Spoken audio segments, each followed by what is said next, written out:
रंगी रंगे रे श्री रंगे, काय भुलला से पतंगे, शरीर जायाचे ठेवणे, धरिसी अभिलाष धनी, नभे तुझा परिवार, नभे तुझा परिवार, द्रव्यदाराक्षण भंगुरा, शरीर जायाचे ठेवणे, धरिसी अभिलाष धनी, अंतकाळीचा सोयरा, अंतकाळीचा सोयरा, तुका मनी विटू धरा, शरीरा जायाचे ठेवणे, धरिसी अभिलाष धनी, योऽन्त प्रविश्य मम वाचमिमं प्रसुप्ताम् संजीवयत्यखिल शक्तिधर स्वधामना, अन्यांश हस्त चरण सर्वनत्वगादीन् प्राण नमो भगवते पुरुषाय तुभ्यम्। आवंशि विभूषितकरा नवनीरदाभात्, पीताम्बरा दुर्नबिम्बफला धुरुष्णत, पूर्णेन्द्र सुंदरा मुखादरविंद नेत्रात्, कृष्णात् परं किमपि तत्त्वमहं न जाने। गजाननं भूतगणादिसेवितं कपितजम्बुफलचारुभक्षणं उमासुतं शोकविनाशगर्गं नमामि विघ्नेश्वरपादपङ्कजम्। पाण्डुरङ्गकरु प्रथम नमना, पाण्डुरङ्गकरु प्रथम नमना, पाण्डुरङ्गकरु प्रथम नमना, पाण्डुरङ्गकरु प्रथम नमना, पाण्डुरङ्गकरु प्रथम नमना, पाण्डुरङ्गकरु प्रथम नमना, पाण्डुरङ्गकरु प्रथम नमना, पाण्डुरङ्गकरु प्रथम नमना। दुसरे चरण संताचिया, दुसरे चरण संताचिया, दुसरे चरण संताचिया, दुसरे चरण संताचिया, त्यांच्या कृपदानी कथेचा विस्तारू, त्यांच्या कृपदानी कथेचा विस्तारो, दुसरे चरण संताचिया, दुसरे चरण संताचिया, दुसरे चरण संताचिया, दुसरे चरण संताचिया, त्यांच्या कृपादाने कथेचा विस्तारू, त्यांच्या कृपादाने कथेचा विस्तारू, त्यांच्या कृपादानी कथेचा विस्तार, सद्गुरु दास तुका, बाबाजी सद्गुरु दास तुका, बाबाजी सद्गुरु दास तुका. त्यांच्या कृपादाने कथेचा विस्तार, बाबाजी सद्गुरुदास तुका, बाबाजी सद्गुरुदास तुका, बाबाजी सद्गुरुदास तुका, बाबाजी सद्गुरु दास तुका. जयांची केली स्मरण, होई सकळ विद्यांच्या अधिकरण, तीच वंदू श्री चरण. श्री गुरूंची ती नमस्कारुनी आता. नमो ज्ञानेश्वरा, नमो ज्ञानेश्वरा, निवृत्ती बुधारा सोपान देवा, मुक्ताबाई नमो त्रिभुवन पावनी, आद्यत्री जननी देवाची मस्तक ही पायावरी. या वारकरी संताच्या सेवे लागी सेवक झालो, तुमच्या लागलो निज जरणा. अहो स्वामी तुकया देवा, यावरी न करावा अभेरो. रंगी रंगे रे श्री रंगे, काय भुललासी पतंगी. शरीर जायाची ठेवणी, धरिसे अभिलाष धनी. अखिल कोट ब्रह्मांड नायक, आनंद कंद सच्चिदानंद, जगदाधारे करुणा वरुणालय, भक्तवत्सल दिनवत्सल, सकल गुण निधान, श्री रुक्मिणी प्राण संजीवन, पंढरीदीश श्री भगवान श्री विठ्ठलाच्या कृपेने सकल हृदय चिंतक, पवित्र नामधारक, जगत उद्धारक, विश्ववंद्य श्रीमंत श्री जगद्गुरु तुकोबाराय, ज्ञानाचा पुतळा, भक्तीचा जिव्हाळा, मैत्रीचा चितकळा, कैवल्य साम्राज्य चक्रवर्ती विश्वमाऊली ज्ञानोबाराय.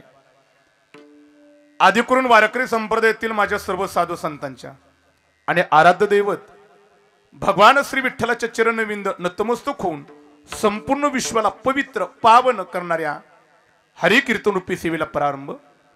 त्या पवित्र कीर्तनरूपी सेवेकरता गायलेला अभंग संत श्रेष्ठ वैष्णव ज्येष्ठ आहा, ज्यांनी या मृत्यू लोकातला नियम म्हणून सदैव वैकुंठागमन करणारी अखिल कोट ब्रह्मांड नायक भगवान श्री विठ्ठलाचे लाडकी लढीवाळ अंजिवाळ्याचे असणारे भक्त, विश्वसंत श्रीमंत श्री जगद्गुरु तुकोबारायांच्या गाथेतील 4 चरणाचा उपदेशपर प्रकरणातील अभंग असून या अभंगामधून श्रीमंत श्री जगद्गुरु तुकोबाराय तुम्हा आम्हाला उपदेश करताना तुकोबाराय म्हणतात, नरदेहाला आलायत ना आता एक करा, श्रीरंग परमात्म्याच्या रंगामध्ये रंगा आणि श्रीरंग परमात्म्याच्या रंगामध्ये न रंगता विषयाच्या रंगामध्ये रंगण्याचा प्रयत्न केला आणि परमात्म्याच्या रंगामध्ये जर का रंगला तर दोन्ही मधली तफावत सांगणारा जगद्गुरु तुकोबारायांचा अभंग आजच्या हरि कीर्तन रूपी सेवे करता. विठ्ठल विठ्ठल विठ्ठल विठ्ठल विठ्ठल विठ्ठल विठ्ठल विठ्ठल. संपूर्ण या ठिकाणी शोकाकुल असणारा खऱ्या अर्थाने कोरेकर पाटील परिवार, याच परिवारातील एक आदर्श माता असणारी आयुष्याच्या शेवटच्या श्वासापर्यंत आपल्या कुटुंबाच्या उन्नती करता पाठीमागे असणाऱ्या आपल्या मुलांवरती चांगल्या प्रकारचे विचार आणि संस्काराची शिदोरी कशी देता येईल याच्याकरता शेवटच्या श्वासापर्यंत ज्या आदर्श मातेने या ठिकाणी प्रयत्न केला आणि संपूर्ण कुटुंबाला एक परिसरामध्ये एक वेगळ्या प्रकारचा वलय प्राप्त करून देण्यामध्ये ज्या आदर्श मातेचा खऱ्या अर्थाने फार मोठा हातभार, त्या आदर्श मातेचं या ठिकाणी प्रथम पुण्यस्मरण, ज्यांचं या ठिकाणी प्रथम पुण्यस्मरण त्या वैकुंठवासी शांताबाई गणपतराव कोरेकर पाटील, पाठीमागे या कार्यक्रमाचं गोड नियोजन करणारे त्यांचा परिवार, पाठीमागे खऱ्या अर्थाने त्यांच्या आयुष्याच्या शेवटच्या श्वासापर्यंत संसाराचा गाडा हाकत असताना खांद्याला खांदा देऊन खऱ्या अर्थाने कुटुंबाचा बहार ज्यांनी पेलवण्याचं काम केलं आणि शेवटपर्यंत त्यांच्यावर या ठिकाणी काबाड कष्ट केले त्यांचे पती आदरणीय श्री गणपतरावजी रावसाहेब कोरेकर पाटील, पाठीमागे त्यांची दोन्ही चिरंजीव, त्याच्यामध्ये आदरणीय श्री संदीपजी गणपतराव कोरेकर पाटील, त्याच पद्धतीने आदरणीय श्री संतोषजी गणपतराव कोरेकर पाटील, पाठीमागे त्यांच्या दोन्ही सुनबाई, त्याच्यामध्ये आदरणीय श्री सीमाताई संदीप कोरेकर पाटील, त्याच पद्धतीने सौ सीमाराणीताई संतोष कोरेकर पाटील, पाठीमागे त्यांचा दीर, त्याच पद्धतीने पुतणी, नातू, नाती आणि अशा प्रकारचा हा त्यांच्या पाठीमागला परिवार आहे. आणि खऱ्या अर्थाने त्या आदर्श मातेचं प्रथम पुण्यस्मरणाचं औचित्य साधून या परिवाराच्या वतीने हरिकीर्तनरूपी सेवेचं निमंत्रण माझ्यापर्यंत, पण विशेष सेवेचं निमंत्रण माझ्यापर्यंत पोच करण्याचं ज्यांनी काम केलं, खऱ्या अर्थाने नवरा आणि पंचकृषीमधील एक अत्यंत गोड अशा प्रकारचं व्यक्तिमत्व असणारे, मग पारमार्थिक राजकीय सामाजिक क्षेत्रामध्ये ज्यांचं फार मोठं योगदान आहे आणि आम्हा वारकरी संप्रदायाची साधना करणाऱ्या वारकऱ्यांवरती ज्यांचा अत्यंत नितांत प्रेम आहे, आदरणीय आमचे परमार्थ स्नेह खऱ्या अर्थाने शहाजी अण्णा, आदरणीय अण्णांच्या वतीने सेवेचं निमंत्रण माझ्यापर्यंत अण्णांच्या पुढे दंडवत वंदन या ठिकाणी करतो. या परिवाराच्या विनंतीला मान देऊन या ठिकाणी आप्तिष्ट मंडळी, मग याच्यात पारमार्थिक राजकीय सामाजिक शैक्षणिक क्षेत्रातील मान्यवरांची उपस्थिती, सर्वांच्या पुढे दंडवत वंदन या ठिकाणी करतो. इकडे हरिकीर्तन रूपी सेवेकरता ज्यांची गोड साथे, माझ्यावरती नितांत प्रेम करणारे, त्याच्यामध्ये दौंड तालुक्याचं पारमार्थिक भूषण गायनाचार्य भजन सम्राट आदरणीय या ठिकाणी विनोदजी महाराज गुरुजी, झेंडे गुरुजींची उपस्थिती, महाराजांच्या पुढे दंडवत वंदन या ठिकाणी करतो. शिरूर तालुक्याचं पारमार्थिक भूषण महाराष्ट्रातील युवा कीर्तनकार गायनाचार्य आदरणीय माझे मित्र या ठिकाणी आनंदजी महाराज, त्यांची उपस्थिती दंडवत वंदन. इकडे कर्जत तालुक्याचं पारमार्थिक भूषण माझ्यावर उपस्थित असणारे गायनाचार्य आदेश महाराज, त्यांची उपस्थिती दंडवत वंदन. इकडे आमचे हंडे महाराज आणि सर्वच या ठिकाणी नावरेकर टाळकरी वृंद, या सर्वांच्या पुढे दंडवत वंदन. आमचे दोन्ही चोपदार विनेकरी असताना त्यांच्या पुढेही दंडवत वंदन.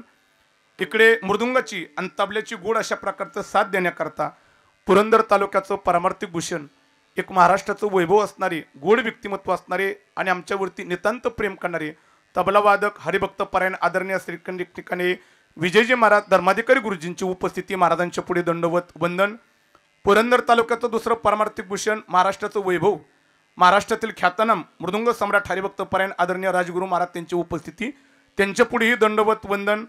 आदरणीय हार्मोनियमची गोड अशा प्रकारची दादांची साथ, इकडे माई सिस्टीमचे ज्यांचे साथे, आमच्यावरती नितांत प्रेम करणारे, संपूर्ण महाराष्ट्राचं वैभव असणारे आणि ज्यांच्या माई सिस्टीमच्या बाबतीमध्ये परिसरामध्ये कुणी नादच करायचा नाही असं गोड व्यक्तिमत्व असणारे आदरणीय खऱ्या ठिकाणी आमच्यावरती प्रेम करणारे अशोक भाऊ, त्यांची उपस्थिती, त्यांच्या पुढे दंडवत वंदन या ठिकाणी करतो. आणि याच अनुसंधाने या छोटंसं वाक्पुष्प या ठिकाणी जगद्गुरु तुकोबरा यांच्या गाथेतील आहे आणि या पुण्यस्मरणाच्या सेवेच्या रूपाने या ठिकाणी तुम्हा सर्वांच्या समोर तुकोबरा यांचा अभंग गायलेला आहे.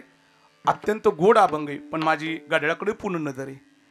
11:20 पाटील झाली, त्याची मला पूर्ण जाणीव आहे. आणि फुलाचा कार्यक्रम आहे, परिसरामध्ये बऱ्याच वेळ फिरत असताना मला माहिती की 12च्या पुढे कार्यक्रम जाऊन उपयोग नाही, प्रत्येकाच्या पाठीमागं सरपंच धावपळी. मुनी अनुसंधाने फक्त माझ्या हातामध्ये फक्त 40 मिनिटं शिल्लक आहेत. अण्णा एक तास अण्णा, वा वा, तसं म्हणू नका, मी 1 वाजून असे. हा, अत्यंत गोड अशा प्रकारचा माहोल आहे. जास्त वेळ या ठिकाणी मी घेणार नाही. 1 तास ते बरोबर सेवेची या ठिकाणी परिपूर्णता करण्याचा प्रयत्न करणारे जगद्गुरु तुकोबरा यांच्या गाथेतील हा अत्यंत गोड अभंग आहे बरं का. थोडंसं लक्षपूर्वक ऐका. नक्कीच फक्त पुण्यस्मरणाचं तुम्ही कीर्तन फक्त ऐकणार नाहीत, ऐकलेलं कीर्तन आज प्रत्येकजण या धर्ममंडपातून घरी घेऊन जाताना असं मी कीर्तन करण्याचा प्रयत्न करणार आहे बरं का. थोडंसं सर्वांगाचं कान करा आणि 1 पाऊण तास फक्त मला वेळ द्या. 1 पाऊण तासामध्ये माझ्या हरिकीर्तन रूपी सेवेची परिपूर्णता करतोय. जगद्गुरु तुकोबाराय या अभंगाच्या माध्यमातून तुम्हा मला एक अत्यंत गोड अशा प्रकारचा उपदेश करतात आणि उपदेश करताना तुकोबाराय म्हणतात, तुमच्या माझ्या हाताला एक अत्यंत गोड अशा प्रकारची सुवर्ण संधी लाभलेली. ऐका ऐका, काय लाभलेली? नुसती संधी नाही, सुवर्ण संधी लाभलेली. आणि ती संधी म्हणजे देहरूपी संधी लाभलेली. आणि तुकोबाराय म्हणतात की या देहरूपी संधीमध्ये फार मोठं श्रेष्ठत्व आहे, फार महत्व आहे. पण तुकोबाराय म्हणतात की याचं महत्व प्रत्येकाला कळलं पाहिजे. एक अंडरलाईन करा. असं एक वाक्य म्हटलं जातं, काहींना जगामध्ये काही वस्तू मिळतात पण कळत नाहीत. शब्द ऐका, वस्तू मिळणं महत्वाचं नाही, तर मिळालेली वस्तू कळणं अत्यंत महत्वाचं आहे. मी कळणं हा शब्द अत्यंत जाणीवपूर्वक टाकला. काय माहिती का, कारण मिळालेली वस्तू जर का नाही कळाली तर ती वस्तू आपल्यापाशी टिकेन म्हणून सांगता येत. म्हणून मिळणं महत्वाचं नाही, तर मिळालेलं आपल्या आयुष्यामध्ये कळणं काय तर अत्यंत महत्वाचं आहे. बऱ्याच लोकांना मिळतं पण कळत नाही, आणि न कळल्यामुळं मिळालेली वस्तू त्यांच्या हातात टिकन म्हणून सांगता येत. एक कडवट थोडंसं वाक्य बरं का. आमच्या धर्मसंस्कृतीने आमच्या प्रत्येकाच्या घरामध्ये आमच्या धर्मसंस्कृतीने आमच्या प्रत्येकाच्या घरामध्ये 2 देवता दिल्यात. शब्द ऐका, 2 देवता. पहिल्या देवताला म्हटलं तर मातृदेव भव, पितृदेव भव. काय शब्द गोड आहे तो धर्मसंस्कृतीची. आमच्या धर्मसंस्कृती म्हणते की तुमच्या माझ्या घरामध्ये देवाने प्रत्येकाला 2 देवता दिल्यात. एक आई नावाची देवता आहे आणि दुसरी बाप नावाची देवता आहे. पण शब्द ऐका, आई नावाची देवता आणि बाप नावाची देवता तुमच्या माझ्या हातात आहे, तुम्हा आम्हाला मिळाली. पण शोकांतिका आमच्या युवा पिढीची एवढी आहे, आई नावाची देवता आणि बाप नावाची देवता तुम्हा आम्हाला मिळाली, पण आई नावाच्या देवतेचं आणि बाप नावाच्या देवतेचं महत्व तुम्हा आम्हाला कळलं नाही. आणि परिणाम मिळून सुद्धा या 2 देवतेची आमची युवा पिढी घरामध्ये काय करते तर अवहेलना करते. म्हणून दादा ऐका रे, प्रत्येकाच्या आयुष्यामध्ये 2 देवता नुसत्या मिळून उपयोग नाही. आईचं महत्व काय, बापाचं महत्व काय हे आमच्या आयुष्यामध्ये आम्हाला कळालं पाहिजे. आणि ज्या दिवशी आमच्या युवा पिढीला आईचं महत्व काय आणि बापाचं महत्व काय हे कळना, त्या दिवशी 2 देवता मिळालेल्या या 2 देवतेची तुम्ही आम्ही अवहेलना करणार नाही. ती अवहेलना न व्हावा असं वाटत असेल ना, तर त्या 2 देवतेचं महत्व तुम्हा आम्हाला कळालं पाहिजे. बऱ्याच वेळा म्हटलं जातं बरं कांना आम्हाला, महाराज प्रत्येक कीर्तनामध्ये तुम्ही आईचं आणि बापाचं महत्व सांगताय. महाराज आई देवतेमध्ये आणि बाप नावाच्या देवतेमध्ये काय किंमत आहे, काय महत्व आहे? एक गोड वाक्य घेऊन जा बरं का. एखाद्या दिवशी तुम्हाला घराच्या बाहेर पडायचे. शब्द ऐका, घराच्या बाहेर पडायचे. आणि घराच्या बाहेर पाऊल टाकल्यानंतर जर का बाहेर पडलो आणि जर का माझं काम यशस्वी झालं, आयुष्यभर मला कष्ट करण्याची गरज पडणार नाही. पण मनामध्ये उंबऱ्याच्या बाहेर पाऊल टाकत असताना धाकधूक चालू आहे, मी उंबऱ्याच्या बाहेर पाऊल टाकावा, आणि बाहेर पडलं त्या कामाला हात घातला आणि काम जर का यशस्वी नाही झालं, आयुष्यभर मला गाढवासारखं राबावं लागणारी. पण काम यशस्वी झालं, आयुष्यभर मी राजासारखा जगणारे. पण धाकधुक मनामध्ये उंबऱ्याच्या बाहेर पाऊल टाकावा का न टाकावा. पण एक दादा गोड वाक्य घेऊन जा, ज्याला वाटतंय ना उंबऱ्याच्या बाहेर पाऊल टाकल्यानंतर माझं काम 100% यशस्वी व्हावा, अशा व्यक्तीने घराच्या बाहेर पडत असताना, उंबऱ्याच्या बाहेर पाऊल टाकत असताना मी म्हणेन एक वेळेस घरातील देवाचं दर्शन नाही केलं तरी चालेल. अरे घराच्या बाहेर पडत असताना घरामध्ये देवांच्या प्रतिमा लावलेल्या आहेत, एक वेळेस त्या प्रतिमेचं दर्शन नाही केलं तरी चालेल. पण ज्याला वाटते माझं काम यशस्वी व्हावा, त्याच्याकरता त्यांनी उंबऱ्याच्या बाहेर पाऊल टाकत असताना देवघरातील देवाचं दर्शन करू नका, भिंतीला लावलेल्या प्रतिमेचं देवाच्या दर्शन करू नका. पण काम यशस्वी करण्याकरता घरामध्ये 2 देवता आहेत. एक आई नावाची देवता आहे आणि बाप नावाची देवता आहे. या 2 देवतेच्या चरणावरती मस्तक ठेवा आणि उंबऱ्याच्या बाहेर पाऊल टाका. 100% नाही, 110% तुमचं काम सफल झाल्याशिवाय राहणार नाही. ही आई वडिलाच्या आशीर्वादाची खऱ्या अर्थाने ताकद आहे. म्हणून ह्या 2 देवता अत्यंत महत्वाच्या आहेत. पण शोकांती काय, आम्हाला ह्या 2 वस्तू मिळाल्या पण कळाल्या. म्हणून मिळणं महत्वाचं नाही दादा, कळणं अत्यंत महत्वाचं आहे. तसं मानवी जीवन जगत असताना सुद्धा हे तुम्हाला आम्हाला मिळाले. ऐका रे, हे मिळाले पण मिळून महत्वाचं नाही, ते कळणं महत्वाचं आहे. आणि काय माहितीये का, एकदा मिळून हातातून निघून गेलं आणि मग कळतं. पण त्यांच्या पश्चातापाच्या भाषेमध्ये त्यांनी काय म्हणावा, स्वर्गीचे अमर इच्छिता ती देवा, स्वर्गीचे अमर इच्छिता ती देवा, स्वर्गीचे अमर इच्छिता ती देवा, स्वर्गीचे अमर इच्छिता ती देवा, स्वर्गीचे अमर इच्छिता ती देवा, स्वर्गीचे अमर इच्छिता ती देवा, स्वर्गीचे अमर इच्छिता ती देवा, स्वर्गीचे अमर इच्छिता ती देवा. मृत्यू लोकी भावा जन्म आम्हा, मृत्युलोकी भावा जन्म आमा, मृत्युलोकी भावा जन्म आमा, स्वर्गीचे अमर इच्छिता ती देवा, नारायण नामे हो जीवन मुक्त, मृत्युलोकी व्हावा जन्म बाबा मृत्युलोकी व्हावा जन्म हरी, मृत्युलोकी व्हावा जन्म नारायण नामे हो जीवन मुक्त, नारायण नामे हो जीवन मुक्त, जीवन मुक्त. जोपर्यंत मिळाले आणि मिळालेलं जर का नाही कळालं आणि महाराज म्हणतात की कधी कधी हातातून संधी निघून गेली आणि मग काय काय लोकांना कळतं.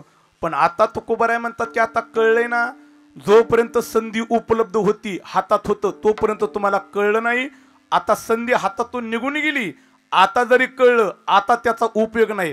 आता फक्त तुम्ही आम्ही पश्चाताप करायचा.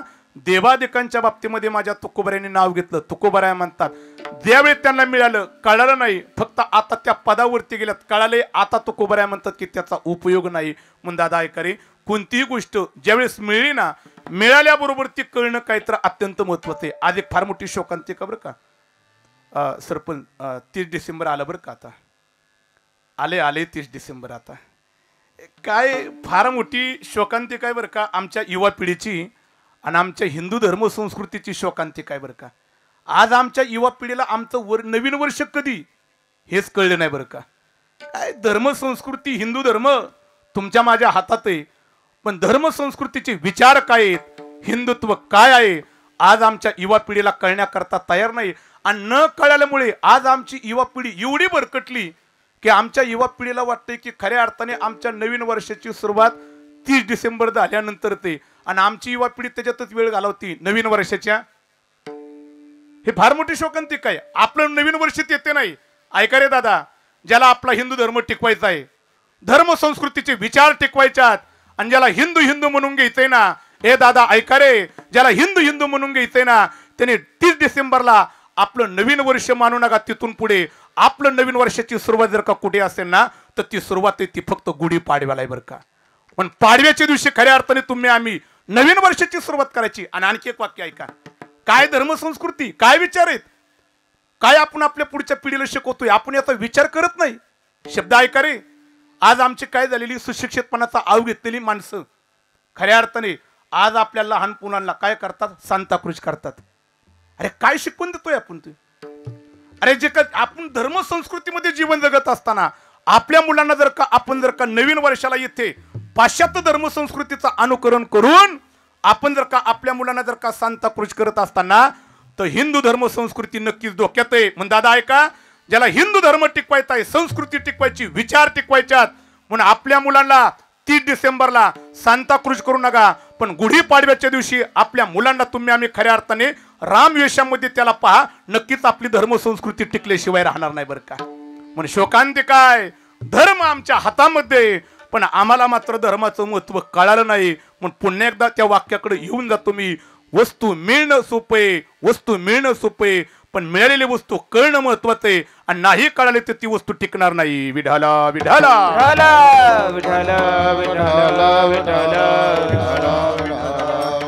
आणि आणखी एक गोड वाक्य बरं का.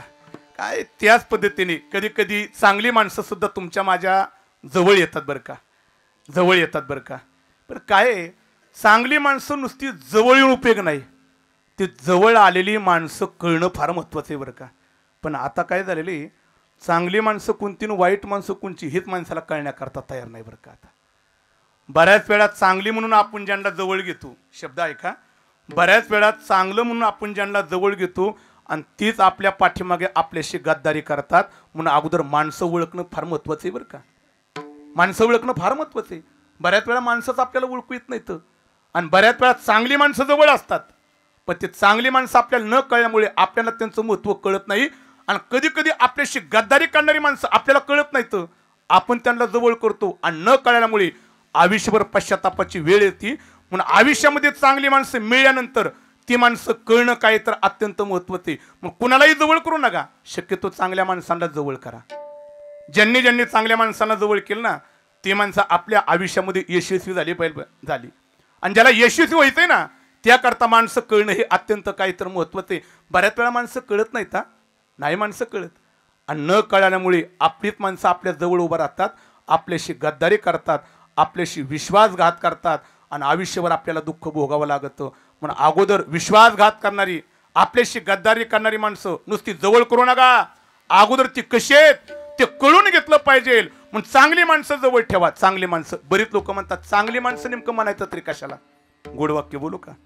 बऱ्याच वेळा म्हटलं तर चांगली माणसं नेमकं म्हणावं कशाला? ऐका, जी माणसं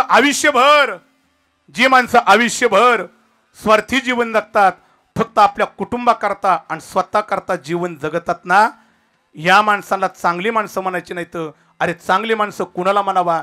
ज्या माणसाने आयुष्यभर आपल्या जीवनाचं पूर्ण समर्पण समाजाकरता केलं, ज्याने आपलं संपूर्ण जीवन परमार्थाकरता समर्पित केलं, ज्याने आपल्या जीवनामध्ये किती जरी दुःख झालं तरी चालेल पण केवळ समाजाकरता आपला देह खर्च करण्याचं काम केलं. महाराज म्हणतात की त्यांना चांगली माणसं म्हणावा आणि अशा माणसाच्या सानिध्यामध्ये जा, नक्कीच तुमच्या आयुष्याचं कल्याण झाल्याशिवाय राहणार नाही. विठाला विठाला विठाला विठाला विठाला विठाला विठाला. माणसं मिळणं महत्वाचं नाही, माणसं कळणं आपल्या आयुष्यामध्ये काही अत्यंत महत्वाचे, कळणं अत्यंत महत्वाचे. म्हणून मिळून उपयोग नाही, कळणं आपल्या आयुष्यामध्ये अत्यंत महत्वाचे. पुन्हा एकदा मूळ मुद्द्याकडे इथे येतो, तसं नरदेह मिळून उपयोग नाही, तर कळणं अत्यंत महत्वाचे. काय कळून घ्यायचं? नरदेहाचं महत्व कळून घ्या. काय महत्व आहे? महाराज म्हणतात की याचं महत्व काय आहे? नरदेह दुर्लभ जाना, तुम्ही वासुदेव म्हणा. देह दुर्लभ जाणार, तुम्ही वासुदेव म्हणा. शतवर्षाची गणना, तुम्ही वासुदेव म्हणा. वर्षाची गणना, तुम्ही वासुदेव म्हणा. त्यामध्ये दुःख यातना, तुम्ही वासुदेव म्हणा. त्यामध्ये दुःख यातना, तुम्ही वासुदेव म्हणा. तुम्ही आठवा मधुसूदना, तुम्ही वासुदेव म्हणा. मधुसूदना, तुम्ही वासुदेव म्हणा. मधुसूदना, तुम्ही वासुदेव म्हणा. मधुसूदना, तुम्ही वासुदेव म्हणा. वासुदेव म्हणा. तुम्ही वासुदेव म्हणा. तुम्ही वासुदेव म्हणा. तुम्ही वासुदेव म्हणा. वासुदेव म्हणा. तुम्ही वासुदेव म्हणा. वासुदेव म्हणा रे, तुम्ही वासुदेव म्हणा.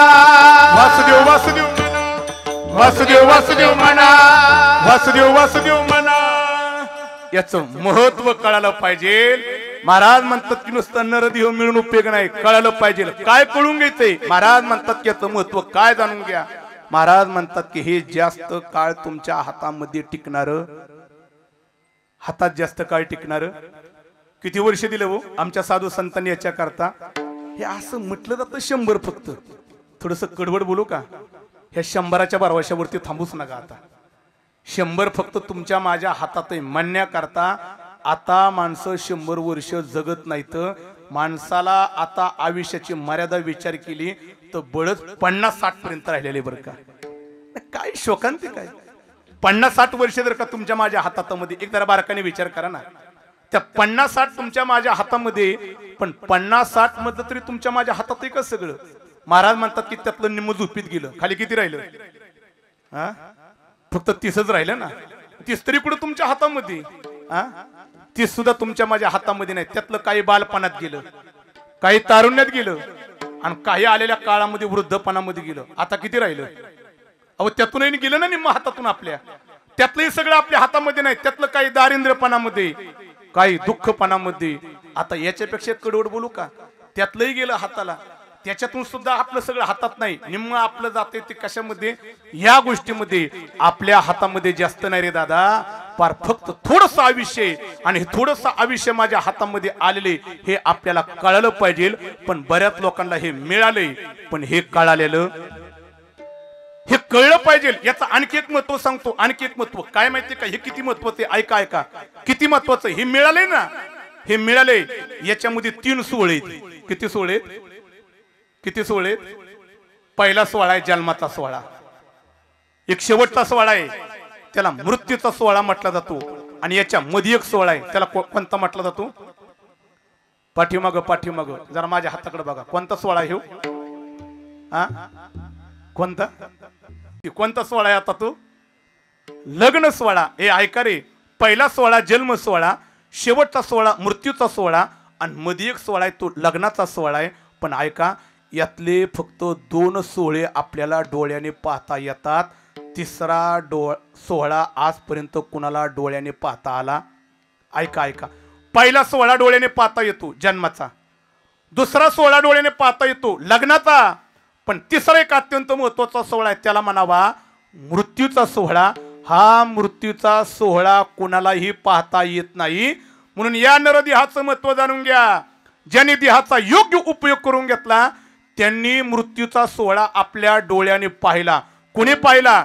जगद्गुरु तुकोबराय म्हणतात, आपुले मरणा पाहिले मी डोळा, आपुले मरणा पाहिले मी डोळा, आपुले मरण पाहिले म्या डोळा, आपुले मरण पाहिले म्या डोळा, आपुले मरणा पाहिले मी डोळा, आपुले मरणा पाहिले मी डोळा, आपुले मरण पाहिले म्या डोळा, आपुले मरण पाहिले म्या डोळा.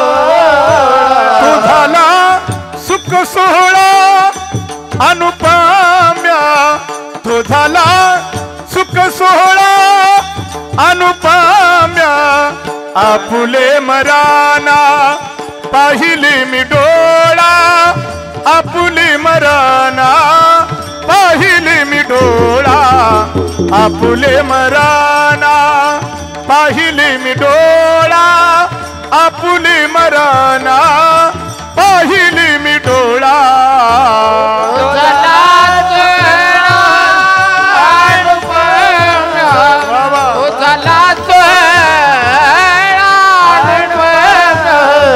आपुले मराना पाहिले म्या डोळा, आपुले मरण पाहिले म्या डोळा, पाहिले म्या डोळा, आपुले मरण पाहिले म्या डोळा, पाहिले म्या डोळा. महाराज म्हणतात की या नरदेहाचं महत्व एवढं मोठे. तशा प्रकारचं जर का तुम्ही कर्म केलं तर त्या कर्माच्या माध्यमातून आजपर्यंत मरणाचा सोहळा कुणाला डोळ्याने पाहता आला नाही. पण तुकोबराय म्हणतात की तो मरणाचा सोहळा जर का आपल्या डोळ्याने आपल्याला पाहायचा असेल तर तुकोबराय म्हणतात की हे मिळले ना, याचं महत्व जाणून घेतलं हे अत्यंत महत्वाचं आहे. आणि ज्याला मिळालेलं कळालं त्याने तशा प्रकारचं कर्म केलं आणि त्या कर्माच्या जोरावरती मरणाचा सोहळा सुद्धा आपल्या डोळ्याने पाहिला. जगद्गुरु तुकोबराय म्हणतात की मरणाचा सोहळा मी माझ्या डोळ्याने पाहिला. मग श्रीमंत श्री तुकोबरायांना विचारलं, तुकोबराय मरणाचा सोहळा जर का तुम्ही तुमच्या डोळ्याने पाहिला, हा सोहळा तुकोबराय आजपर्यंत कुणाला डोळ्याने पाहता आलेला नाही. अनेकांनी प्रयत्न केले, एक लक्षात ठेवा, अनेकांनी प्रयत्न केले हे सोहळा डोळ्याने पाहण्याचा, पण हे भाग्य जगामध्ये कोणाला लाभलं नाही. ते भाग्य फक्त लाभलं आमच्या तुकोबरायांना. तुकोबरायांनी मरणाचा सोहळा आपल्या डोळ्याने पाहिला आणि सदैव वैकुंठ गमन केलं. मग तुकोबरायांना काहींनी विचारलं, तुकोबराय मरण सोहळा डोळ्याने पाहिला पाहिजे, मरण सोहळा डोळ्याने पाहिला पाहिजे, पण मरणाचा सोहळा तुकोबराय तुम्ही डोळ्याने पाहण्याकरता नेमकं आयुष्यभर नेमकं तुम्ही केलं तरी काय? तुकोबराय म्हणतात की तो सोहळा डोळ्याने पाहण्याकरता आम्ही आयुष्यभर केलं तरी काय? तुकोबराय म्हणतात की यासाठी केला होता अट्टाहास, यासाठी केला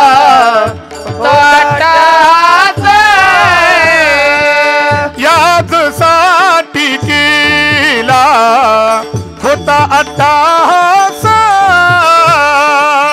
यासाठी केला होता अट्टाहास, यासाठी केला होता अट्टाहास शेवटचा दिस गोड व्हावा, यासाठी केला होता अट्टाहास शेवटचा दिस गोड व्हावा, आता निशिंती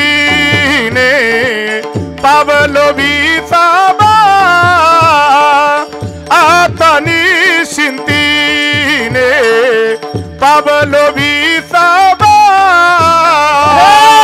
साठी केला होता टास शेवटचा दिस गोडे व्हावा याच्यासाठी केला होता टास शेवटचा दिस गोडे व्हावा आताने शिंदे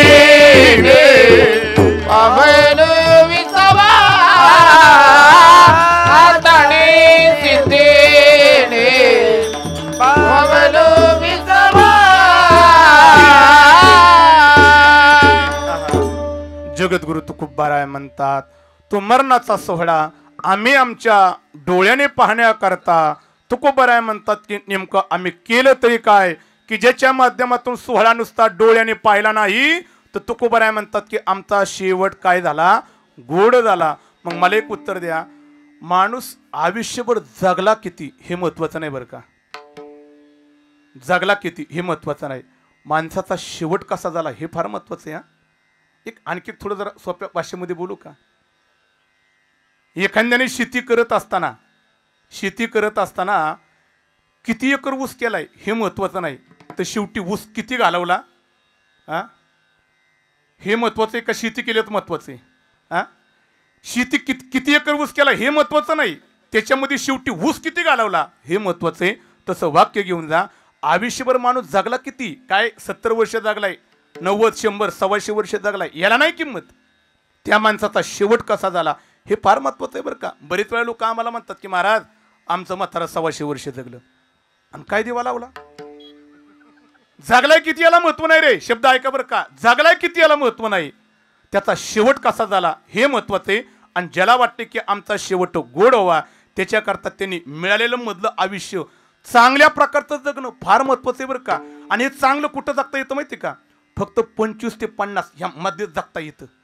मी 25 ते 50 हा टप्पा अत्यंत महत्वाचा सांगितला बरं का. मी जन्माला आल्यापासून 25 वर्षापर्यंत हाही टप्पा महत्वाचा नाही सांगितला, आणि 50 ते 75 हाही टप्पा महत्वाचा नाही सांगितला. मी मधला टप्पा महत्वाचा सांगितला. 25 ते 50 हा टप्पा अत्यंत महत्वाचा आहे, आणि 25 ते 50 पर्यंत जीवनाचा आनंद उपभोगता येतोय आणि जीवनाचा आनंद लुटता येतोय. पण येथे जगायचं कसं हे आपल्याला कळलं पाहिजे. पण आमची शोकांतिका इथेच आहे की जन्माला आल्यापासून 25 वर्षापर्यंत आम्हाला जगायचं कसं आहे तिथे आम्हाला बालपणे कळत नाही. आणि शब्द ऐका, 50 ते 75 सगळं कळतं, पण आता उपयोग फक्त जगायचंय कुठं हे आपल्याला कळतं 25 ते 50 मध्ये. पण आपली शोकांतिका एवढी की त्या 25 ते 50 पर्यंत कसं जगायचं हेच आपल्याला कळलं नाही, आणि त्यामुळे जीवनाचा आनंद मिळत नाही. म्हणून ऐका, ज्याला जीवनाचा आनंद लुटायचा आहे त्याने 25 ते 50 पर्यंतच हे वर्ष ना मधलं वर्ष अत्यंत परमार्थामध्ये आणि चांगल्या प्रकारचा जगण्याचा प्रयत्न करा, तुम्हाला आनंद मिळणार आहे. पण शोकांतिका आहे या 25 ते 50 या टप्प्यामध्ये आपलं आयुष्य जातं कशामध्ये, बावकीवर भांडणं खेळण्यामध्ये. 25 ते 50 आयुष्य जातं कशामध्ये, शेजारच्याचा बांध कोरण्यामध्ये. 25 ते 50 आयुष्य जातं कशामध्ये, गावच्या राजकारणामध्ये. अरे 25 ते 50 आयुष्य जातं कशामध्ये, गावातल्या चव्हाट्यावर बसायचं आणि ह्याचं उकरण त्याचं उकर याच्यामध्ये. म्हणजे गोड वाक्य घेऊन जा, 25 ते 50 वर्षापर्यंत ज्याने आपलं आयुष्य या कुरगोडी करण्यामध्ये घालवलं त्याला जीवनाचा आनंद मिळणार नाही. मग दादा ऐका, ज्याला जीवनाचा आनंद लुटायचा आहे त्याने या तरुणपणामध्ये 25 ते 50 पर्यंत परमार्थामध्ये या आणि परमार्थाचा आनंद उपभोगा. कारण आमचे महाराज म्हणतात परमार्थाचा आनंद आहे कुठे, 25 ते 50 मध्ये तारुण्य ना, आणि या तारुण्यामध्येच आनंद आहे. म्हणून महाराज म्हणतात तरणा भाग्यवंत तरणा भाग्यवंत तरणा भाग्यवंत तरणा भाग्यवंत तरणा भाग्यवंत हो तरणा भाग्यवंत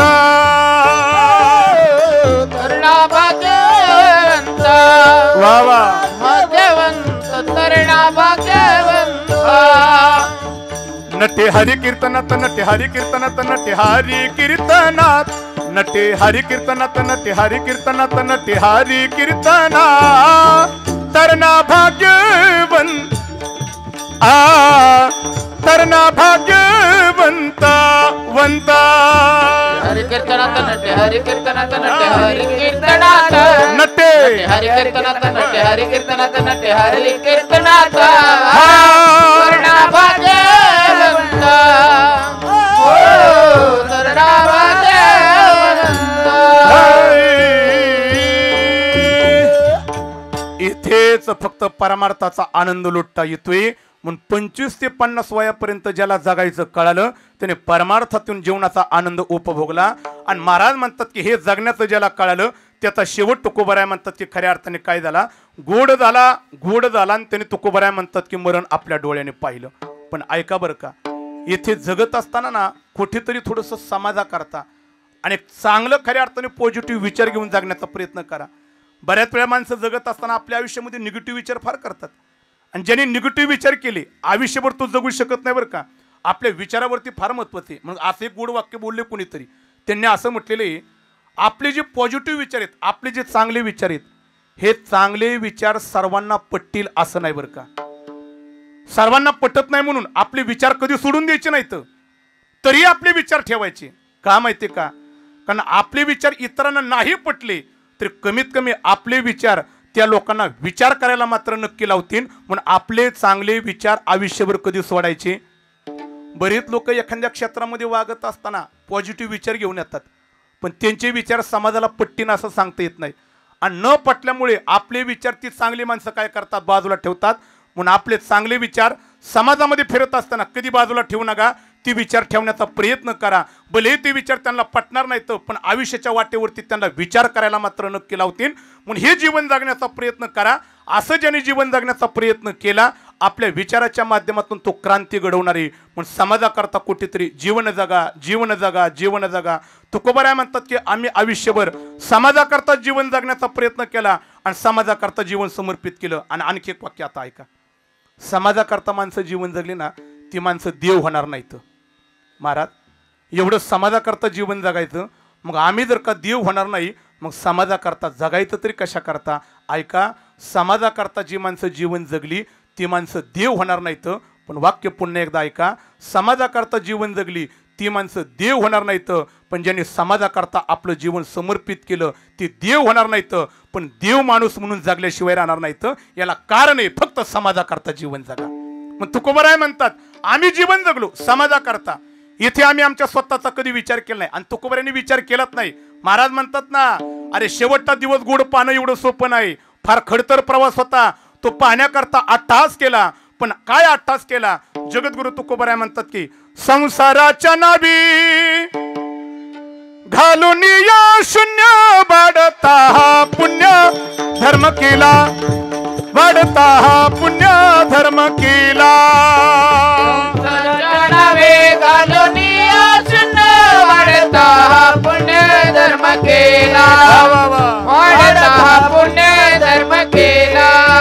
संसाराच्या नावी घालून या शून्य नावे घालून या शून्य संसाराच्या नावी घालून या शून्य नावे घालून या शून्य संसाराच्या नावी घालून या शून्य वाढता पुण्य धर्म केला वाढता पुण्य धर्म केला.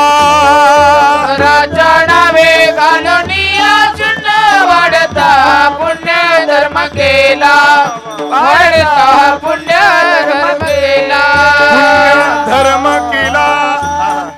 तुकोबराय म्हणतात की त्याच्याकरता आम्हाला संसाराच्या नावे घालून या शून्य संसार सुद्धा सोडावा लागला बरं का.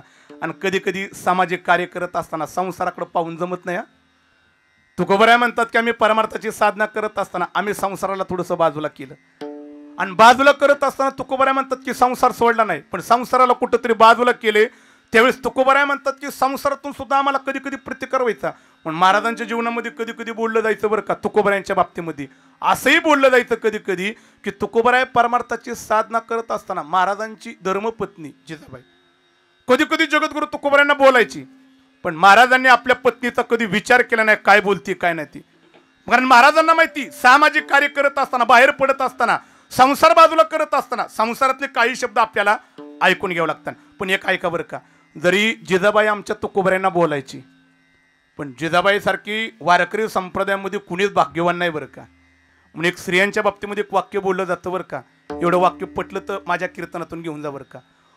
प्रत्येक स्त्रीच्या जीवनामध्ये, प्रत्येक स्त्रीच्या आयुष्यामध्ये 3 पुरुष एक अत्यंत महत्वाचे आहेत बरं का. शब्द ऐका बरं का आमच्या महिलांकरता. प्रत्येक स्त्रीच्या आयुष्यामध्ये 3 पुरुष अत्यंत महत्वाचे आहेत. ऐका. बाप जर का निर्व्यसनी असेल तर आमच्या स्त्रियांचं जीवन बालपण आनंदामध्ये जाते.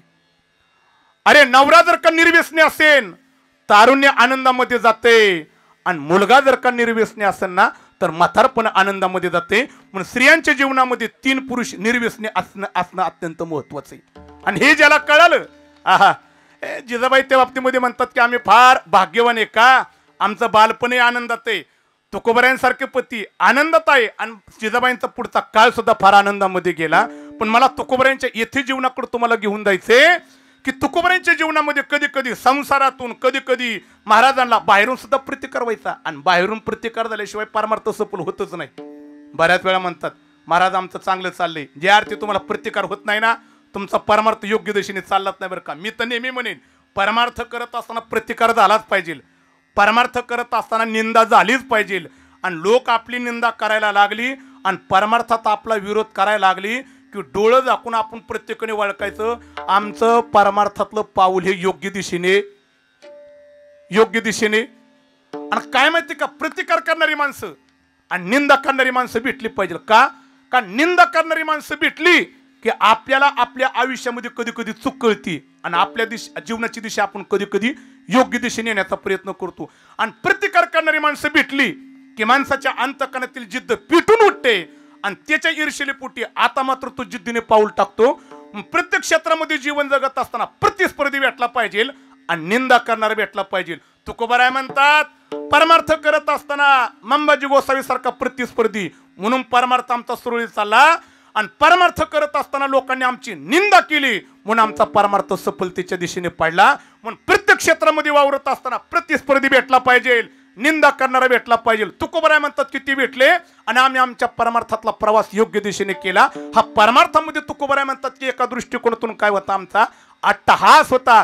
तुकोबराय म्हणतात की एवढा मोठा अट्टहास आम्ही केला आणि कशा करता केला, आमचा शेवट गोड होण्याकरता. आणि ऐका, हा अट्टहास करा अथवा न करा, प्रत्येकाला त्या शेवटच्या मृत्यूच्या दारापर्यंत जायचे. मग भला तो हरिभक्त असू, सामाजिक कार्यकर्ता असू, नाही तर कुठे एखादा सत्ताधीश असू, पैशावाला असू, संपत्तीवाला असू, प्रतिष्ठेवाला असू, त्यांनी समाजाकरता जीवन जगा अथवा न जगा, मृत्यूच्या आहारी प्रत्येकाला काय करायचे, जायचे. का जायचंय, महाराज म्हणतात की त्याचं कारण आहे देह ही काळाची कुबीराचे, देह हे काळाचे धन कुबीराचे, देह हे काळाचे धन कुबीराचे, देह हे काळाचे धन काळाचे धन कुबीराचे. तिथे मनुष्याची काय आहे, तिथे मनुष्याचे काय आहे,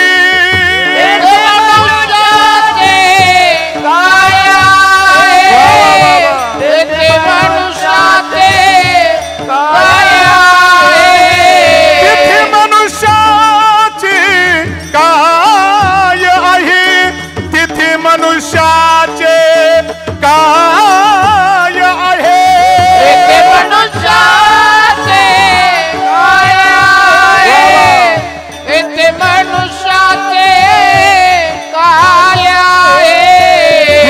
काळाचे धन कुबीराचे, देह हे काळाचे धन कुबीराचे, देह हे काळाचे धन कुबीराचे, देह हे काळाचे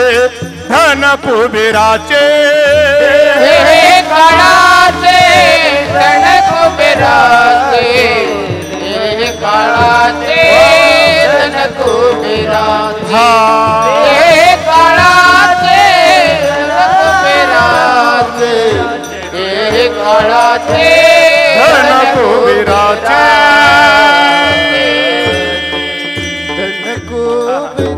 हे आपलं नाही बरं का, महाराजांचं गोडपद आहे हो. देह हा खऱ्या अर्थाने काळाचा आहे आणि त्याच्याकडून उसनं आणलेलं आहे. मला एक उत्तर दे बरं का. उसनं आणलेली वस्तू आपलं काम होईपर्यंत आपण आपल्यापाशी ठेवावी, पण आपलं काम पूर्ण झाल्यानंतर ज्याच्याकडून ती उसनी गोष्ट आणलेली ती परत त्याला द्यावा का आपल्यापाशी ठेवा बरं. हा बरं जाऊन द्या. नाही कळालं जरा सोप्या भाषेमध्ये बोलतो. आपला शेतकरी वर्ग आहे बरं का. काय झालं, पेरण्याचा काळ जवळ आला आणि आपल्या शेतकऱ्याकडे जर काही एखादाच बैल असेल तर आपण काय करावा, शेजारच्याचा बैल उसना म्हणून आणावा. पण उसना म्हणून आणल्यानंतर तो बैलाकडून आपलं काम पूर्ण झाल्यानंतर ज्याच्याकडून उसना बैल आणलेला आहे तो बैल आपल्यापाशी ठेवा का ज्याच्याकडून आणलाय त्याला परत द्यावा. जर नाही कळालं जर आणखी सोप्या भाषेमध्ये बोलू का. आता आपलं कीर्तन चालू आहे. आपण कीर्तनाकरता आमच्या भजनी मंडळाने गावातली पिटी, मृदुंग, टाळ आणि विणा आणला.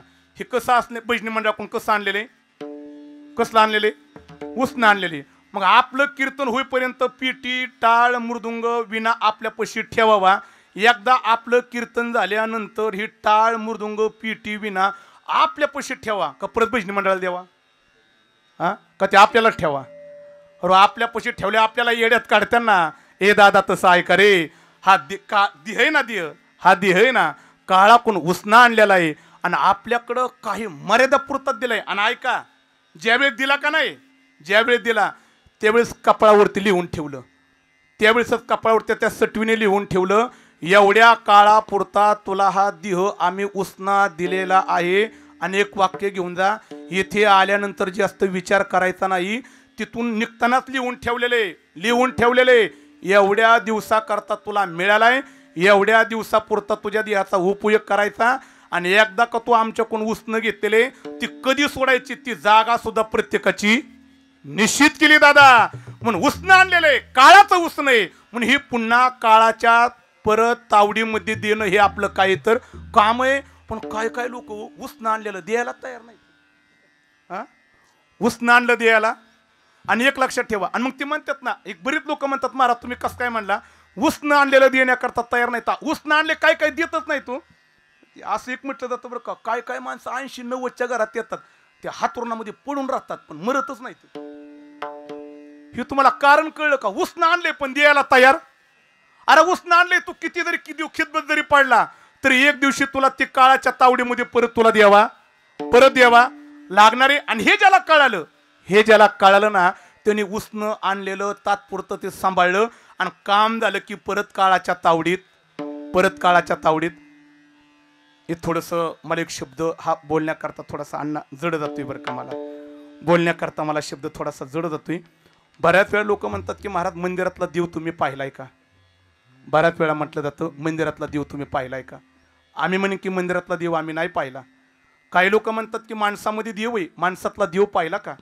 मी शब्द बोलून जाईन, आम्ही माणसातला देव सुद्धा पाहिला नाही आणि आम्ही मंदिरातला देव सुद्धा पाहिला नाही. थोडंसे कडवट वाक्य आज मी बोलून जातो, मला थोडंसं जड जाते. आम्ही मंदिरातला देवही पाहिला नाही आणि माणसातला देव सुद्धा पाहिला नाही.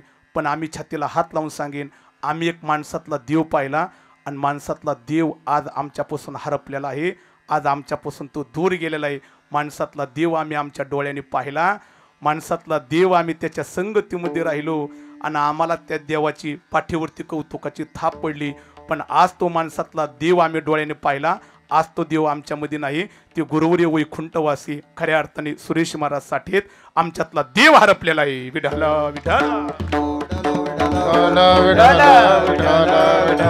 आनंदामध्ये जगावा कसं, आनंद जगाला देवा कसा आणि आनंदामध्ये आपला देह अनंतात विलीन कसा करावा याचं जिवंत उदाहरण आमच्या आदरणीय महाराजांकडे पाहून शिकायला आम्हाला मिळतं बरं का. मग तुकोबाराय म्हणतात जगा रे, असं जगा. आणि असं ज्यांनी जगण्याचा प्रयत्न केला त्यांनी आपलं मरण आपल्या डोळ्याने पाहिलं. मग माझ्या तुकोबारायांना विचारलं, तुकोबाराय हे मरण डोळ्याने पाहण्याकरता फार खडतर प्रवास करावा लागतोय, जगावा लागतोय.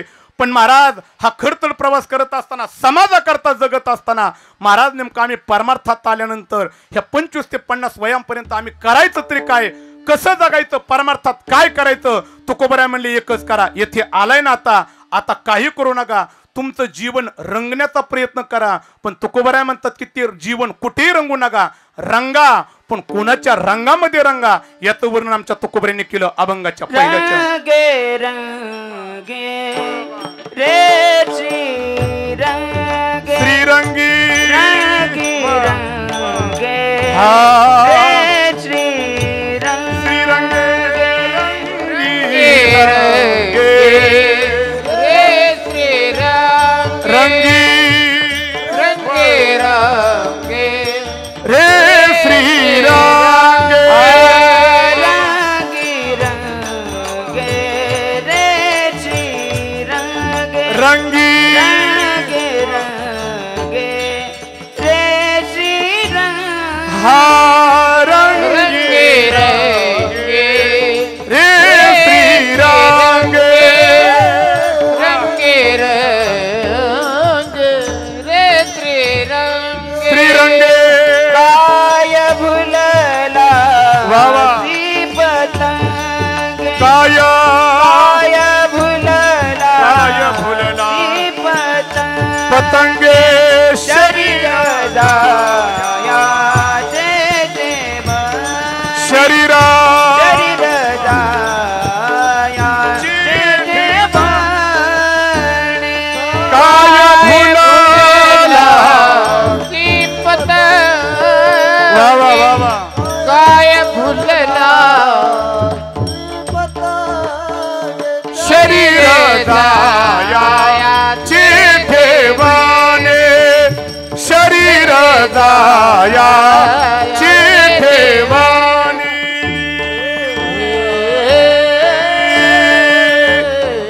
विठोबा रखुमाई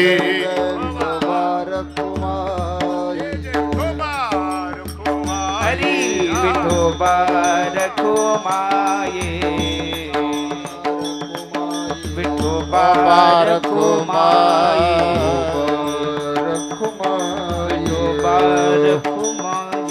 विठोबा रखुमाये हरी विठोबा रखुमाये विठोबा रखुमाये विठोबा रखुमाये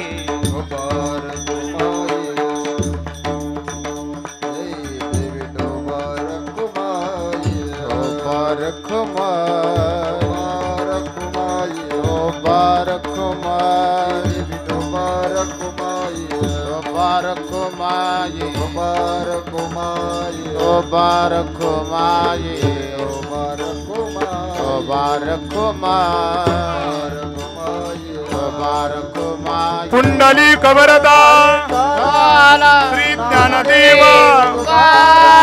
पंढरीनाथ भगवान की जय माऊली ज्ञानेश्वर महाराज की जगद्गुरु जय तुकाराम महाराज की जय हा विठोबा रखुमाई ये विठोबा रखुमाई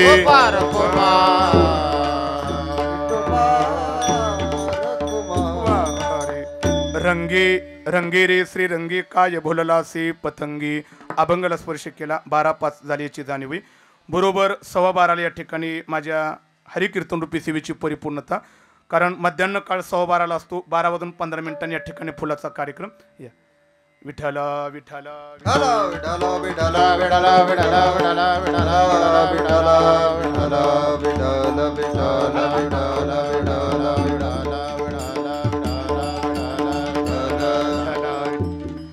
बरोबर 12:15 या ठिकाणी फुलाचा कार्यक्रम या अनुषंगाने फक्त 10 मिनिटं माझ्या हातामध्ये शिल्लक आहेत. अभंगाच्या पहिल्या चरणामध्ये जगद्गुरु तुकोबाराय म्हणतात मरणाचा सोहळा जर का प्रत्येकाला डोळ्याने पाहायचा आहे चांगल्या प्रकारचा जगण्याचा प्रयत्न करा आणि एक करा रंगा पण कुणाच्या रंगामध्ये रंगा रंगी रंगे रे श्रीरंगी श्रीरंग परमात्मा आहे परमात्म्याच्या रंगामध्ये प्रत्येकाने रंगण्याचा प्रयत्न करा. श्रीरंग परमात्म्याच्या रंगामध्ये कोण कोण रंगून गेलं अनेक प्रकारचे हरिभक्त रंगून गेले. जगद्गुरु तुकोबाराय रंगली माझे संत सावता महाराज रंगून गेले माझे चोखोबाराय रंगून गेले नामदेवराय रंगून गेले ज्ञानोबाराय रंगून गेले आणि श्रीरंग परमात्म्याच्या रंगामध्ये रंगलेली माणसं आपापल्या क्षेत्रामध्ये यशस्वी झाली आणि त्यांनी आपला मरणाचा सोहळा प्रत्येकाने डोळ्याने पाहिला. रंगी रंगे रे श्रीरंगी. आता श्रीरंग परमात्मा म्हटले पण ज्याच्या ठिकाणी रंग आहे त्याला श्रीरंग परमात्मा म्हणावा. पण रंग या शब्दाचा अर्थ काय होतो गुणनाम रंग. मग देवाच्या ठिकाणी कोणते गुण आहेत त्या गुणामध्ये रंगणं म्हणजे श्रीरंग परमात्म्याच्या रंगामध्ये रंगणं.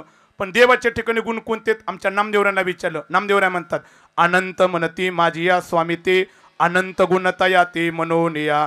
अनंत गुण आहेत. माझ्या ज्ञानोबरायांना विचारलं श्रीरंग परमात्म्याच्या ठिकाणी कोणते गुणनाम रंग आहेत. ज्ञानोबराय म्हणतात की 6 प्रकारचे रंग आहेत. ऐका, यशस्वी, औदार्य, ज्ञान, वैराग्य, ऐश्वर्य, हे 6 प्रकारचे रंग आहेत. भागवतकाराला विचारलं देवाच्या ठिकाणी किती रंग आहेत. भागवतकार म्हणतात की 8 प्रकारचे रंग आहेत. कोणते आहेत. भागवतकार म्हणतात की अप्रतपापम, विजरो, विमृत्यू, विशुको, अविधाज, विधिगस्यो, सत्य संकल्प आणि पूर्ण काम. भागवतकार म्हणतात की 8 रंग. ज्ञानोबराय म्हणतात 6 रंग आणि नामदेवराय म्हणतात की अनंत गुण आहेत. या रंगामध्ये आपल्याला श्रीरंग परमात्म्याच्या रंगामध्ये रंगायचे म्हणून तुकोबराय म्हणतात रंगे रंगे रे श्रीरंगे. पण काही साधक म्हणले तुकोबराय श्रीरंग परमात्म्याच्या रंगामध्ये आम्ही जर का नाही रंगलो तर तुकोबराय म्हणतात काय भोललासी पतंगी. पतंग नावाचा किडा आहे. जास्त वेळ माझ्याकडे नाही. तो पतंग नावाचा किडा रूप नावाच्या विषयाला आलिंगन देण्याचा प्रयत्न करतो आणि पतंग नावाच्या किड्याचा विषय रूप कोणता. तो खऱ्या असणारा दिवा. तर दिव्याला आलिंगन देण्याचा प्रयत्न करतो. तुकोबराय म्हणतात खऱ्या अर्थाने त्या पतंग नावाच्या किड्याने दिवारूपी असणाऱ्या त्या विषयाला आलिंगन देण्याचा प्रयत्न केला तर त्याच्या हाताला काय लागत नाही पण त्या दिव्यामध्ये स्वतःची राख करून घेतो. तसं श्रीरंग परमात्म्याच्या रंगामध्ये न रंगता विषयाच्या रंगामध्ये रंगण्याचा प्रयत्न केला तर आपल्या जीवनाचा नाश होणार आहे. म्हणून रंगे रंगे रे श्रीरंगे. त्या पतंग नावाच्या किड्यासारखं रंगू नका. मग काय भोललासी पतंगी. मग तुकोबराय आम्हीच का रंगायचं. तुकोबराय म्हणले त्यात रंगण्याचं कारण काय कारण आहे. तुकोबराय त्याचं कारण दिलं अभंगाच्या 2य चरणामध्ये. शरीर जायाचे ठेवणे,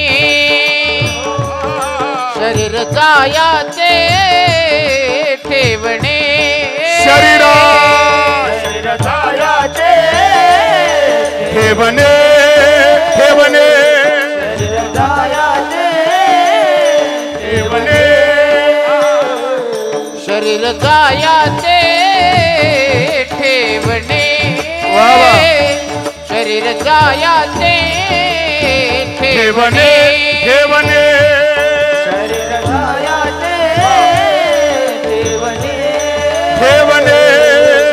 जायाचे ठेवणे. धरिसी अभिलाष जय. वा वा अभिलाष. धरिसी अभिलाष जय. धैर्यसे अभिलाष झाले, शरीर जायाचे ठेवणे. वा वा शरीर जायाचे ठेवणे. धैर्यसे अभिलाष झाले, वा वा वा वा धैर्यसे अभिलाष धने. धैर्यसे अभिलाष झाले, शरीर जायाचे ठेवणे. शरीर जायाचे ठेवणे, ठेवणे. शरीरदायाचे ठेवणे धरिसे अभिलाष धनी. तुकोबराय म्हणतात शरीर कधी ना कधीतरी प्रत्येकाला ठेवायचे म्हणून याची अभिलाषा धरू नका. मग काय करा. रंगे श्रीरंगे रे रंगे. श्रीरंग परमात्म्याच्या रंगामध्ये रंगा. आणखी का रंगात त्याचं आणखी एक कारण ठेवलं. महाराज म्हणतात नवे तुझा परिवार द्रव्यदार क्षणभंगुर. लोकांचा जीवन जगत असताना फार मोठा भ्रम आहे. घर माझं आहे, दार माझं आहे, जमीन माझी, कुटुंब माझं आहे, परिवार माझा आहे, पत्नी माझी, पोरं बाळ माझी, बँकेतला पैसा माझा आहे. पण तुकोबराय म्हणतात की पहिला डोक्यातला हा भ्रम पहिला बाजूला करा. यातलं तुझं काही नाही. आणि हा डोक्यामध्ये भ्रम ठेवल्यामुळेच तुकोबराय म्हणतात की आयुष्यभर तुला दुःख भोगावं लागते. म्हणजे याला संसारातल्या दुःखापासून वंचित व्हायचे आणि दुःख बाजूला करायचे. डोक्यातला भ्रम बाजूला करा. माझं या जगामध्ये काहीच नाही, मी एकटाच आलोय आणि जाताना सुद्धा एकट्याला. बऱ्याच लोकांचे शोकांती काय. लोक नुसतं म्हणतात एकटंच चालू एकटंच जायचंय. नेताने काय नेणार नाही, येताने काय आणलं हे सगळं माहिती पण आयुष्यभर जमवण्याचा प्रयत्न करतात. किती जरी जमवलं तरी बरोबर कुणी नेणार नाही. म्हणून तुकोबराय म्हणतात नवे तुझा परिवार द्रव्यदारा क्षणभंगुर. म्हणून एक कर. काय कर. रंगे रंगे रे श्रीरंगे. फक्त श्रीरंग परमात्म्याच्या रंगामध्ये रंग. मग तुकोबाऱ्यांना विचारलं, तुकोबाऱ्या कीर्तन आमचं झालं की 3च मिनिटं शिल्लक राहिले. आता श्रीरंग परमात्म्याच्याच रंगामध्ये का रंगायचं? कारण तुकोबाऱ्या म्हणतात की तो श्रीरंग परमात्माच अंतकाळाला तुम्हाला फक्त सहाय्य करणार आहे, दुसरा कुणी सहाय्य करणार नाही. अंतकाळीचा अंतकाळीचा सोयरा वा वा.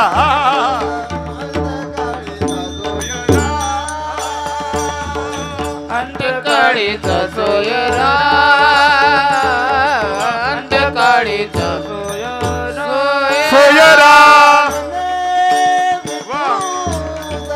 तुका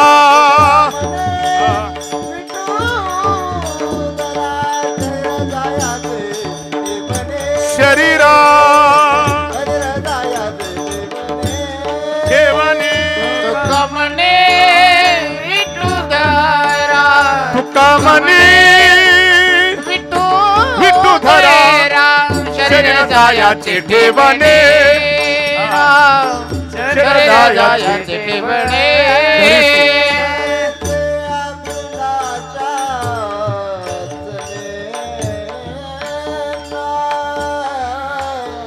वा वा. धरिसी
अभिलाष जने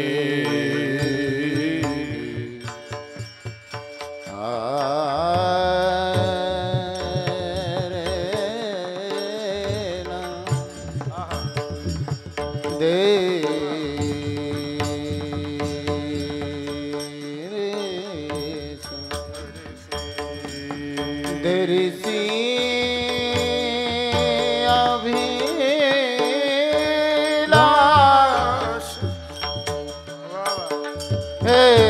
धरिसी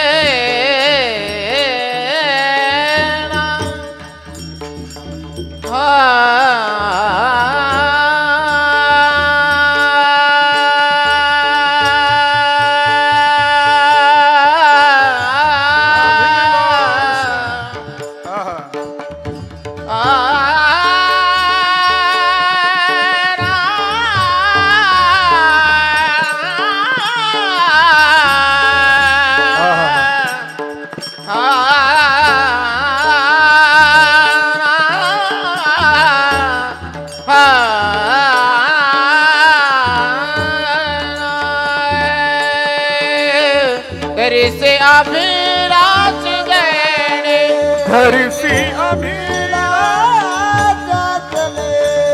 शरीर जायाचे ठेवणे ठेवणा शरीर जायाचे ठेवणे ज्ञानेश्वरा माऊली ज्ञानराज माऊली तुकाराम ज्ञानेश्वर माऊली ज्ञानराज माऊली तुकाराम ज्ञानेश्वरा माऊली ज्ञानराज माऊली तुकाराम ज्ञानेश्वर माऊली ज्ञानराज माऊली तुकाराम. अंतकाळीचा सोयरा तुका म्हणे विठोधरा शरीरदायाची ठेवणे धरिसी अभिलाष जनी वेळीचं बंधन पाळून या ठिकाणी छोटंसं वाक्पुष्प या ठिकाणी पुण्यस्मरणाच्या रूपाने समर्पित करण्याकरता घेतलेलं आणि ते समर्पित करतोय. झालेली सेवा भगवतचिनी ज्ञानोबाराय तुकोबाराय संतरद महाराज जोग महाराज भगवान श्री मल्लिकार्जुन भगवंताच्या चरणी समर्पित करतून हरिकीर्तन रूपी सेवेची परिपूर्णता. पुन्हा एकदा ज्या आदर्श मातेचं पुण्यस्मरण वैकुंठवासी शांताबाई गणपतराव कोरेकर पाटील पाठीमागे गोड परिवार त्यांचे पुन्हा एकदा त्यांचे पती आदरणीय श्री गणपतरावजी रावसाहेबजी कोरेकर पाटील दोन्ही मुलं आदरणीय आमचे मित्र या ठिकाणी आदरणीय संदीपजी असतील आणि संतोषजी असतील आयुष्याच्या शेवटच्या श्वासापर्यंत आईवरती प्रेम करण्याचं काम केलं. गेल्यानंतर सुद्धा आईचं काही तरुणानं बंधू मग त्याच्यातून उत्तीर्ण करता पुण्यस्मरण आई नावाचा शब्द आहे. पण माझ्या कीर्तनाची वेळ संपलेली फक्त एक शब्द बोलून जातो. आयुष्याच्या शेवटच्या श्वासापर्यंत आई नावाचं व्यक्तिमत्व हे आपल्यासमोर पाहिजे बरं का. कारण जोपर्यंत आई नावाचं व्यक्तिमत्व आपल्या डोळ्यासमोर आहे तोपर्यंत आपल्यावरती खऱ्या प्रेमाचा वर्षाव होत असतो. पण ज्या दिवशी आई नावाचं व्यक्तिमत्व आपल्या आयुष्यातून निघून जाते आयुष्यभर अनेक माणसं जोडली जात्यान अनेक माणसं आपल्या जवळ येत्यान बसत्यान उठत्यान बसत्यान पण ज्याला खरं निरस्वार्थी प्रेम म्हटलं जातं ते प्रेम मात्र आयुष्याच्या वाटेवरती तुम्हाला कधीच मिळणार नाही. ते प्रेम जर का मिळवायचे त्याच्याकरता आपल्या आयुष्यामध्ये आपली आई पाहिजे आणि हे ज्याला मिळालं त्याच्या जीवनामध्ये तो फार भाग्यवान असतो. म्हणून जाता जाता माझ्याकडे शब्द नाहीत आणि वेळ पण नाही. मी जाता जाता एवढे शब्द बोलून की आमचे दोन्ही मित्र खऱ्या अर्थाने आई नावाचं व्यक्तिमत्व प्रेम आहे त्या प्रेमाला मुकलेला परिवार भगवतचरणी प्रार्थना की देवा या दुःखातून सावरण्याचं सामर्थ्य संपूर्ण कुटुंबाला परिवाराला भगवंताने देवा अशी भगवतचरणी या ठिकाणी प्रार्थना करतो. आणि माझ्या हरिकीर्तन रूपी सेवेची या ठिकाणी परिपूर्णता. पुन्हा एकदा ज्यांचं प्रथम पुण्यस्मरण वैकुंठवासी शांताबाई गणपतराव कोरेकर पाटील या आदर्श मातेच्या चरणी एक छोटंसं वाक्पुष्प समर्पित करायचं आणि हरिकीर्तन रूपी सेवेची परिपूर्णता. याच्यानंतर निर्याम प्रसंगातील अभंग पुष्पवृष्टी आरती आणि हरिकीर्तन रूपी सेवेची परिपूर्णता. या पुढे या थोड्या जशी मुलं असतील त्यांनी प्रतिमेपशी हा फुलं टाकण्याकरता हा उभा राहा फक्त जागेवरती फक्त बाकीच्यांनी उठ नका. आम्ही जातो तुम्ही कृपा सो द्यावी